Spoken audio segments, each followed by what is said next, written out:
오늘 본문 말씀을 상고하기 전에 그 앞쪽에 있던 말씀들을 조금만 살펴보면서 본문을 상고하고 그리고 받을 교훈을 마지막으로 정리해서 나누고자 합니다. 열왕기상 22장 40절에 보면 아합이 그의 조상들과 함께 자매 그의 아들 아하시야가 대신하여 왕이 되니라, 이렇게 기록되어 있습니다. 아합이 그의 조상들과 함께 자매 죽었다는 이야기죠. 그의 아들 아하시야가 왕위를 계승받아서 왕이 되었어요. 그 아합이 이제까지 살펴본 바에 의하면 참 하나님 앞에서 많은 범죄를 했던 그런 악한 왕으로 우리가 살펴봤는데, 그가 마지막에 하나님 앞에 받은 긍휼하심, 은혜 사건이 아직 우리가 살펴보지 못한 그런 내용이 있습니다. 열왕기상 21장 27절부터 29절에 보면 아합이 이 모든 말씀을 들을 때에 그의 옷을 찢고 굵은 배로 몸을 동이고 금식하고 굵은 배에 누우며 또 풀이 죽어 다니더라. 여호와의 말씀이 디셉 사람 엘리야에게 임하여 이르시되 아합이 내 앞에서 겸비함을 내가 보느냐? 그가 내 앞에서 겸비함으로 내가 재앙을 저의 시대에는 내리지 아니하고 그 아들의 시대에야 그의 집에 재앙을 내리리라 하셨더라. 아멘. 엘리야를 통해서 하나님의 말씀이 아합에게 전달되었어요. 그렇죠? 그 말을 들은 아합이 이렇게 마음을 찢고 하나님 앞에서 겸비함을 보였다, 그런 내용이죠. 그러니까 하나님께서 기뻐하시면서 엘리야에게, 야 엘리야야, 너 아합이 지금 하고 있는 그 행동을 보느냐, 그러시면서 말씀하시기를 내가 말한 그 재앙을 아합 때에는 내리지 않고 아들 때에 가서 내리리라, 그런 말씀을 하신 내용이죠. 그러니까 이 말씀을 보면은 인간이, 사람이 어떻게 살았든지 하나님의 말씀을 듣고 그 말씀에 찔림을 받고 깨우침을 받고 돌아서서 자기 자신의 잘못된 것을 인정하고 하나님 앞에서 은혜를 구하면 하나님이 이렇게 마음을 돌리시는 그런 하나님이다 하는 것을 우리가 이 말씀을 통해서 알 수 있죠. 또 한 케이스는 솔로몬이 그렇게 말년에 하나님 앞에서 범죄했습니다. 그런데 하나님께서 그 솔로몬의 아버지 다윗을 생각해서 솔로몬 때에는 징계하지 아니하고 아들 때에 하리라 하셨던 말씀을 우리는 알지요. 그러면서 이 말씀을 이렇게 보면 예수님께서 길 가실 때에 날 때부터 소경된 맹인을 한 사람을 고쳐주셨잖아요. 그러니까 제자들이 묻습니다. 이 사람이 누구의 죄 때문에 이렇게 됐습니까? 그런 걸 보면, 물었던 걸 보면 구약시대에는 이렇게 하나님의 말씀이 자기 왕들이나 자기 백성들이 잘못했을 때 너 그렇게 하면 안 된다, 너 그렇게 하지 말고 고쳐라. 그런데 그 말씀을 받고도 고치지 않았을 경우에는, 또 고쳤을 경우에는 이렇게 그 벌의 차이가 났었던 것 같아요. 그렇죠? 그러니까 아버지가 잘못해서 아들이 벌을 받기도 하는 그런 구약 기사가 있으니까 예수님의 제자들이 예수님께 그렇게 물었지 않았을까 그런 생각을 본문을 보면서 구약을 이렇게 연구하면서 생각하게 되지요. 자, 하나님은 악인이 회개하여 용서받는 것을 기뻐하십니다. 에스겔서 18장 21절부터 23절에 보면 그러나 악인이 만일 그가 행한 모든 죄에서 돌이켜 떠나 내 모든 율례를 지키고 정의와 공의를 행하면 반드시 살고 죽지 아니할 것이라. 그 범죄한 것이 하나도 기억함이 되지 아니하리니 그가 행한 공의로 살리라. 주 여호와의 말씀이니라. 내가 어찌 악인이 죽는 것을 조금인들 기뻐하랴.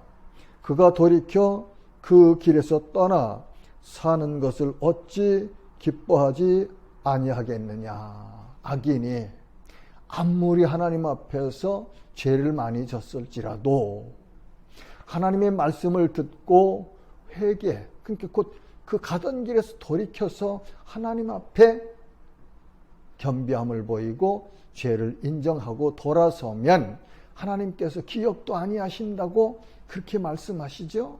그러면서 하나님은 악인이 죽는 것을 기뻐하시는 분이 아니시고 악인이 회개하고 돌이켜 하나님 앞에 생명을 얻는 것을 기뻐하신다 하는 그런 내용이죠. 나는 이 말씀을 구약 속에, 구약 안에 있는 복음이다, 그렇게 생각을 합니다. 복음이 기쁜 소식인데 이거보다 더 기쁜 소식이 어디 있습니까? 그리고 우리가 아는 요나서에 보면, 요나서 3장에 보면은 요나가 그 니느웨 길 걸으면서 40일 후에 하나님께서 이 도성을 멸망시킬 것이라는 메시지를 전합니다. 하는 둥 마는 둥 뭐 대충 했던 것 같아요. 아무튼 그런데 그 소식을 듣던 니느웨 왕과 백성들이 회개했죠. 그렇죠? 회개했습니다. 그러니까 요나서 3장 10절에 하나님이 그들이 행한 것 곧 그 악한 길에서 돌이켜 떠난 것을 보시고 하나님이 뜻을 돌이키사 그들에게 내리리라고 말씀하신 재앙을 내리지 아니하시니라. 이 아합에게 하셨던 하나님의 긍휼하심, 에스겔 선지자를 통해서 말씀하신 하나님의 말씀과 요나 선지자를 통해서 니느웨에서 행했던 그 요나의 사역 가운데 하나님께서 니느웨 사람들에게 베푸신 이 용서하심을 보면 하나님은 사랑의 하나님이시며 긍휼이 풍성하신 하나님이시고 인애하신 하나님이라는 사실을 우리가 알 수 있습니다. 그러면서 그 하나님은 우리가 경외해야 할 가장 최상의 예우로 하나님을 경배해야 될 대상이다 하는 사실을 또한 우리는 알고 인정하고 그렇게 살아갈 때에 이것이 성도들이 하나님 앞에서 가져야 될 마땅한 자세다. 그렇게 정리할 수 있겠습니다. 자, 그러면 우리 본문 말씀 전에 왕하 1장 2절에 보면은 그렇게 아까 왕상 22장 40절에서 아합의 왕위를 이어받은 아하시야가 쭉 어떤 일이 있었는지를 우리가 읽은 본문 앞절에서 조금 소개를 하고 있지요. 근데 보니까 아하시야가 사마리아에 있는 그의 다락 난간에서 떨어져 병들매 사자를 보내며 그들에게 이르되 가서 에그론의 신 바알세붑에게 이 병이 낫겠나 물어보라 하니라. 아하시야가 왕궁에서 다락에서 난간에 떨어져서 다쳤네요. 그렇죠? 병이 들었습니다. 병이 깊었겠죠. 그러니까 사자들을 보내면서 에그론의 신 바알세불에게 이 병이 낫겠나 물어보라 하고 사신을 보내네요. 그죠? 가서 그 이방신에게 나 좀 낫겠나 물어봐라 하고 사람을 자기 신하들을 보낸 것 같습니다. 옳지 않죠. 그렇죠? 남유다와 북이스라엘로 남왕국과 북왕국으로 나누어 있지만 그 모두가 다 하나님의 백성들이에요. 그렇죠? 네, 이스라엘 민족이에요.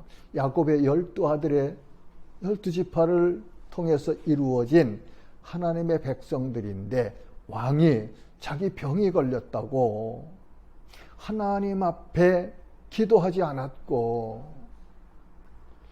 세상 신에게 말하자면 물으러 보낸 거죠.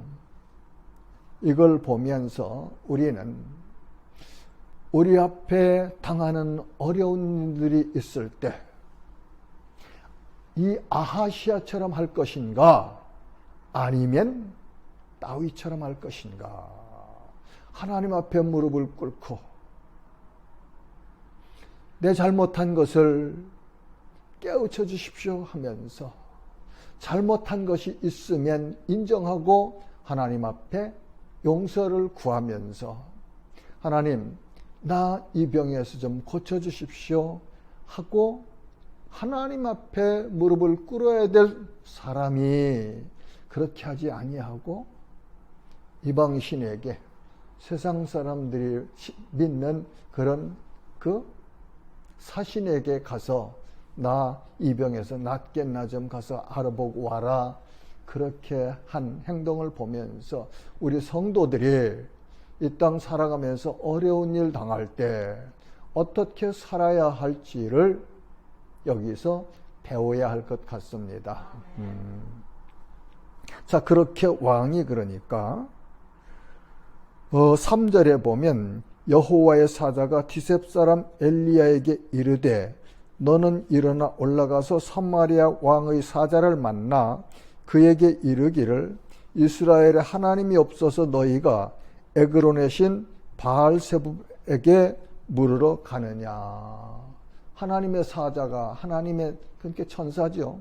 하나님이 보내신 메신저가 와서 엘리야에게 주시는 말씀이에요. 너 일어나 올라가서 저 지금 아하시아가 보낸 그 사신들 만나라. 만나서 이스라엘에 하나님이 없어서 너희가 이방 신에게 이렇게 물으러 가느냐 하고 말해라.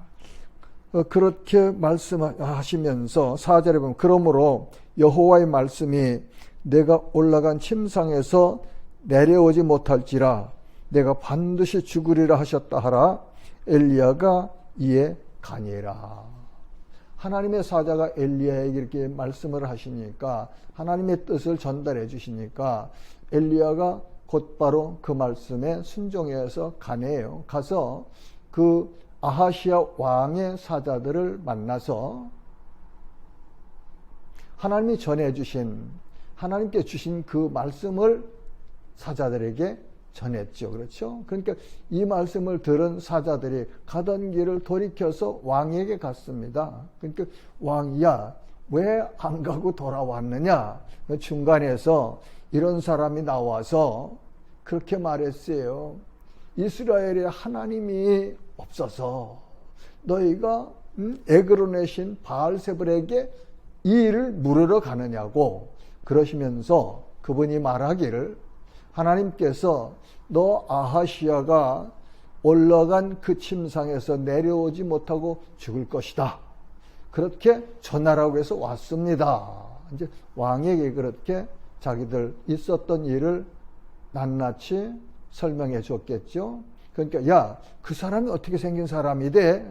그러니까 8절에 보니까 그는 털이 많은 사람인데 허리에 가죽띠를 띠었더이다 하니 왕이 이르되 그는 디셉 사람 엘리야로다.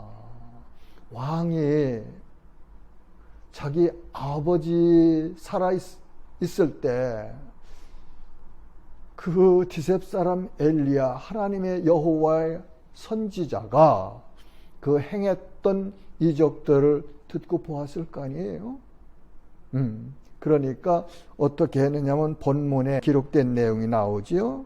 9절에 보니까 이에 50부장과 그의 군사 50명을 엘리야에게로 보내매 그가 엘리야에게로 올라가 본즉 산 꼭대기에 앉아 있는지라 그가 엘리야에게 이르되 하나님의 사람이여 왕의 말씀이 내려오라 하셨나이다. 50부장 왕의 군사 중에 50명을 통솔하는 장교였지요. 장교.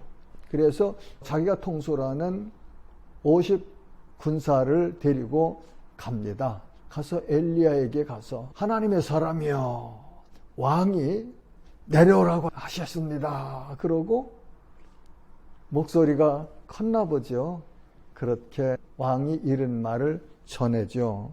전하니까 엘리야가 그 50부장의 말에 응답을 하는데 10절에 보니까 엘리야가 50부장에게 대답하여 이르되 내가 만일 하나님의 사람이면 불이 하늘에서 내려와 너와 너의 50명을 살을지로다 하매 불이 곧 하늘에서 내려와 그와 그의 군사 50명을 살랐더라.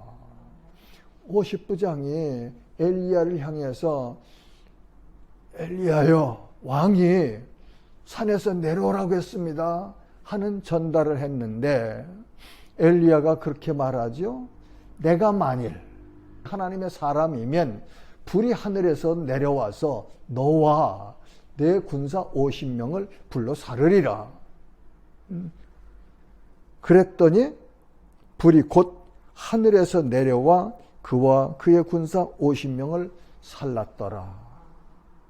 이 열왕기 상에서부터 시작된 열왕기 하, 이제 다음번에 살펴볼 엘리야의 승천 이전에 엘리야가 이 땅에 살아있으면서 한 마지막 사역입니다. 마지막 사역. 왜 이렇게 불이 하늘에서 내려와서 왕이 보낸 그 일을 전달한 50부장과 그와 함께한 50명의 군사가 불에 타야 했는지 그 자세한 내용은 저는 잘 모릅니다. 아무튼 기록된 말씀에 보니까 왕이 보낸 50부장과 그가 거느리고 온 50명의 군사가 그 엘리야 앞에서 하늘에서 내린 불에 타 죽었더라 하는 사실만 기록되어 있으니까 여기까지만 하고 넘어가겠습니다. 그 다음에 그렇게 하고 나니까 이 아하시야 왕이 또 50부장과 50명의 군사를 딸려서 엘리야에게 보냅니다. 11절에 보면 왕이 다시 다른 50부장과 그의 군사 50명을 엘리야에게로 보내니 그가 엘리야에게 말하여 이르되 하나님의 사람이여 왕의 말씀이 속히 내려오라 하셨나이다 하니 두 번째 온 50부장이 엘리야에게 그렇게 말하죠. 하나님의 사람이여 왕이 속히 내려오라고 합니다. 그랬어요. 아까 먼저 왔던 사람이 한 말은 왕이 내려오라고 합니다. 그런데 두 번째 온 50부장은 왕이 속히 내려오라 합니다. 아마 이 첫 번째 왔던 50부장과 두 번째 왔던 50부장이 마음과 그들의 행동이 거의 동일하지 않았을까 저는 그렇게 말씀을 보며 생각을 해요. 그런데 12절에 보니까 엘리야가 그들에게 대답하여 이르되 내가 만일 하나님의 사람이면 불이 하늘에서 내려와 너와 너희 50명을 살을지로다 하매 동일한 대답을 하죠. 그런데 그렇게 말을 했는데 밑으로 보니까 하나님의 불이 곧 하늘에서 내려와 그와 그의 군사 50명을 살랐더라. 이 첫 번째 50부장과 50명을 살을 때는 불이 하늘에서 내려왔다고 했는데 두 번째 50부장과 50명의 군사를 살을 때는 하늘로부터 하나님의 불이 내려와서 50부장과 50군사를 살랐더라. 내용을 보면 첫 번째도 마땅히 하나님의 불이 내려와서 50부장과 50군사를 태운 거지요. 그렇죠? 그렇다면 이 아하시아가 보낸 사실을 하나님이 기뻐 안 하셨고 50부장을 보낸 사실을 기뻐 안 하셨고 그 50부장과 군사들이 그렇게 와서 혼자 있는 엘리야에게 왜 50군사를 데리고 와야 되며 그렇게 명령을 하듯이 그 왕의 메시지를 전달했을까? 이걸 유추해 본다면은 저는 그렇게 생각을 합니다. 이 첫 번째 50부장과 두 번째 50부장이 너무 교만하지 않았을까? 그래서 하나님을 무시하고 하나님의 선지자인 엘리야가 그 자기들이 섬기는 아하시아 왕의 아버지 때부터 역사했던 그 역사를 알고 있었음에도 엘리야를 하나님의 선지자로 대접한 것이 아니고 마치 자기가 50부장이니까 자기 밑에 있는 사람에게 대하듯이 그렇게 대하지 아니했을까? 저는 그렇게 유추를 해봅니다. 왜냐하면 세 번째 50부장이 왔을 때 엘리야가 하나님께서 엘리야에게 하신 그 내용을 보면은 그렇게 우리가 분별해 볼 수 있지 않을까 생각이 되네요. 13절에 왕이 세 번째 50부장과 그의 군사 50명을 보낸지라 셋째 50부장이 올라가서 엘리야 앞에 이르러 그의 무릎을 꿇어 엎드려 간구하여 이르되 하나님의 사람이여 원하건대 나의 생명과 당신의 종인 이 50명의 생명을 당신은 귀히 보소서. 불이 하늘에서 내려와 전번에 50부장 둘과 그의 군사 50명을 살랐거니와 나의 생명을 당신은 귀히 보소서 하매. 자, 세 번째 온 50부장은 여보 왕이 그러는데 당신 빨리 내려오래. 그렇게 안 했네요. 그러고서 엘리야 앞에 찾아가서 무릎을 꿇고 겸손하게 엘리야를 하나님의 선지자로 인정하는 거겠죠. 그렇게 하면서 생명의 존귀함 이것을 이야기하면서 전에 왔던 두 50부장과 각각 50명씩 100명 그 사람들이 불에 살한 것처럼 그렇게 하시지 마시고 내 생명과 내가 함께한 이 50명의 생명을 불쌍히 여기셔서 귀중히 여기셔서 살게 해주십시오 하는 그런 청원을 했네요. 그러니까 앞서 행했던 두 50부장과 세 번째 이렇게 파송받아서 왔던 50부장의 태도가 완전히 다른 것을 우리는 여기서 볼 수 있어요. 그때에 그렇게 하니까 여호와의 사자가 엘리야에게 이르되 너는 그를 두려워하지 말고 함께 내려가라 하신지라 엘리야가 곧 일어나 그와 함께 내려와 왕에게 이르려. 엘리야 앞에 이렇게 무릎 꿇고 있는 50부장이 엘리야에게 하는 말을 들은 하나님의 사자가 너는 그를 두려워하지 말아라. 말하자면 앞에 왔던 50부장들이 엘리야에게 두렵게 했나 보죠. 그러니까 너는 그를 두려워하지 말고 같이 가라.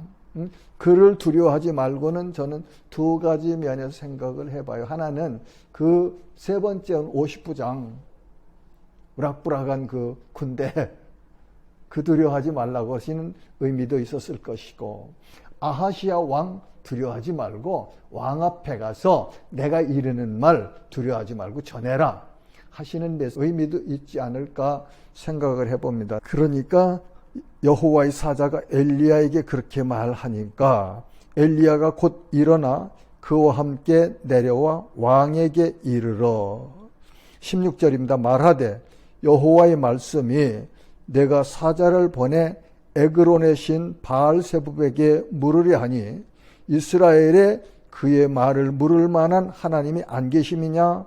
그러므로 내가 그 올라간 침상에서 내려오지 못할지라 내가 반드시 죽으리라 하셨다 하니라. 이게 엘리야가 이 땅에 있을 때 한 마지막 사역의 내용입니다.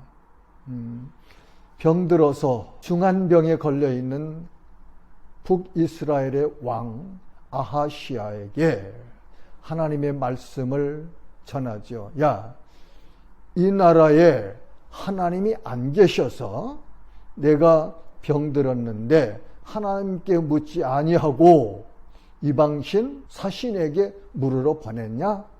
너 그로 인해서 내가 올라간 이 침상에서 내려오지 못하고 반드시 죽으리라. 그것이 엘리야를 통해서 하나님께서 마지막으로 이 땅에 사용하신 사역의 내용으로 기록되어 있습니다. 자, 그런데 보세요.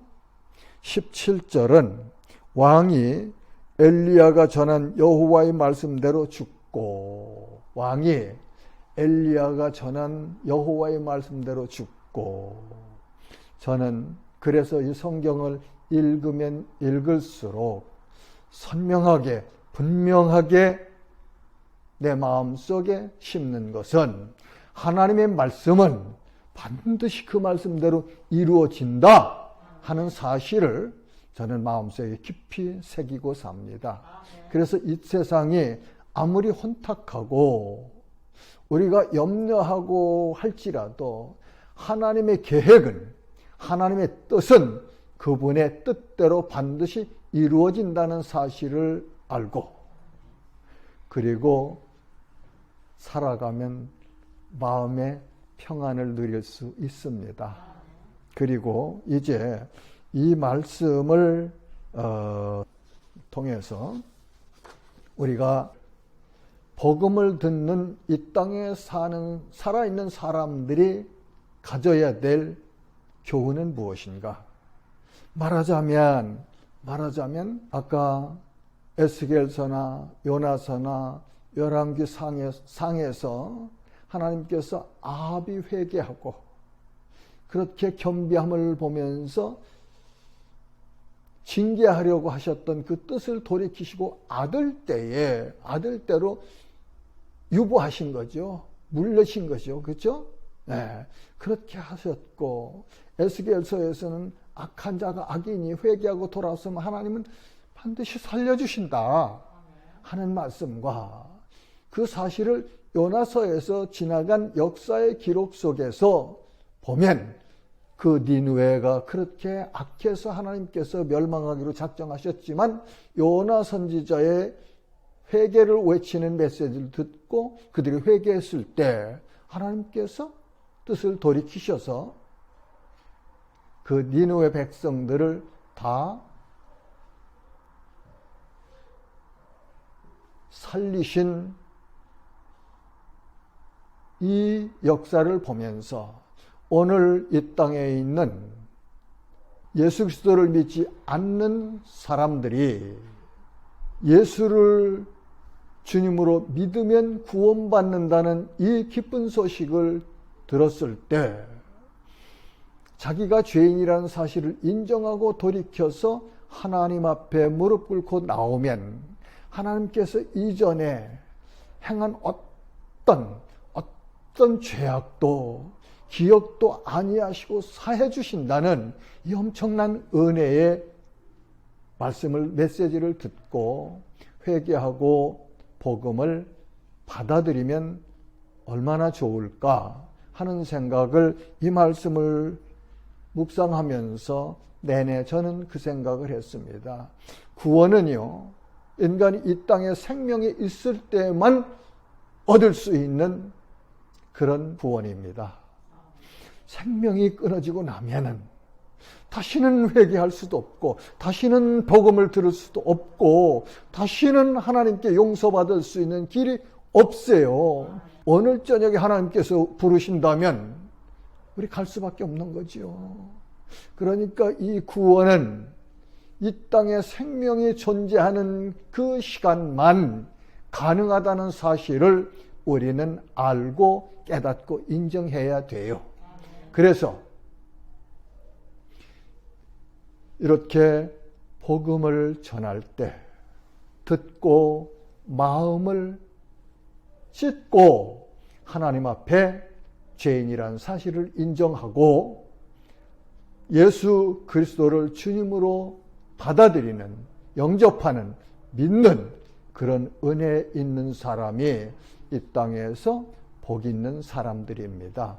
사랑하는 성도 여러분, 이 복된 소식을, 이 기쁜 소식을 우리는 이웃들에게 전해야 될 그런 책임이 있습니다. 그런 사명이 있습니다. 누가? 구원받은 우리 모두가 우리의 이웃에게, 가족에게, 친구들에게, 친척들에게 내가 받은 구원의 복음을, 내가 받은 구원, 얻은 영생, 하나님의 자녀가 된 이 특별한 복을 우리들 이웃에게 전해야 합니다.